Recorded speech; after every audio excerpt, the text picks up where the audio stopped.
सभेमध्ये आपल्या स्वागताला नेता नसणे या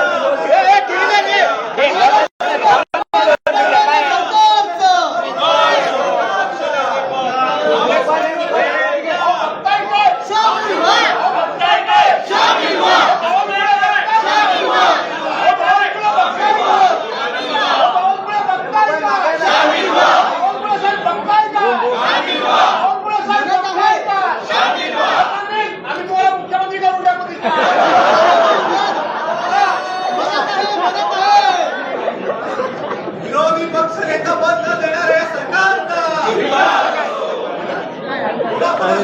मोठ्या नेत्याचं तिकीट कापणाऱ्या सरकारचं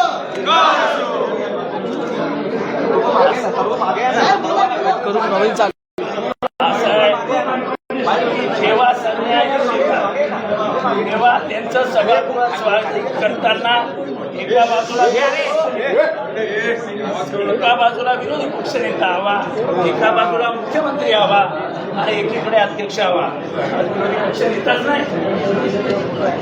आज सभागृहात येताना सरन्यायाधीश विचारणार विरोधी पक्ष नेता कुठे.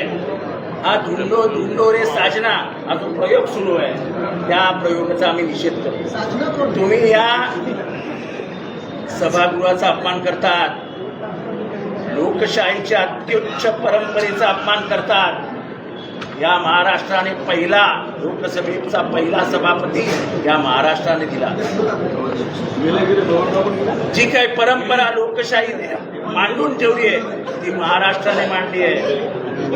महाराष्ट्राची परंपरा धुळीला मिळवत आहे सरकार आणि या सरकारच्या इशाऱ्यावरती अध्यक्ष चालत आहेत.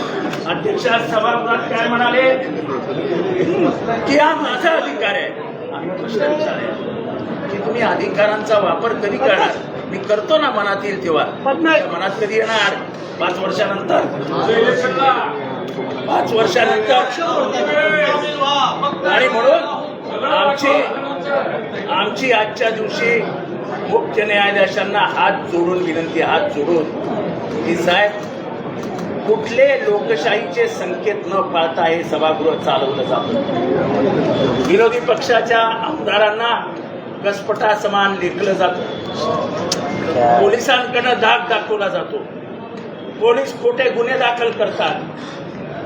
हे पोलिसी राज्य सुरू झालेलं आहे आणि म्हणून आमचा आवाज उठवण्यासाठी आम्हाला एका विरोधी पक्षनेत्याची गरज आहे.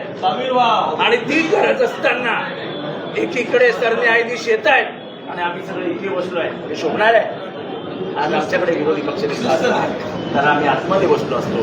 आज आमचा विरोधी पक्षनेता मुख्यमंत्र्याबरोबर दरवाजात उभा राहिला असता. तुम्हाला एक घडूच द्यायचं नाही. आणि म्हणून लोकशाहीची हत्या करणारा सरकार या सभागृहात लोकशाहीची कुठलीही मूज न राखली जाते त्याच्यासाठी आम्ही सगळे आज पायऱ्यांवर बसलेलो आहोत. त्याचबरोबर सगळ्यांनी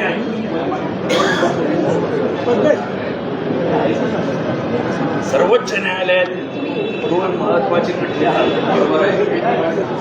सर्वोच्च न्यायालयात 2 महत्वाचे खटले चालू आहेत.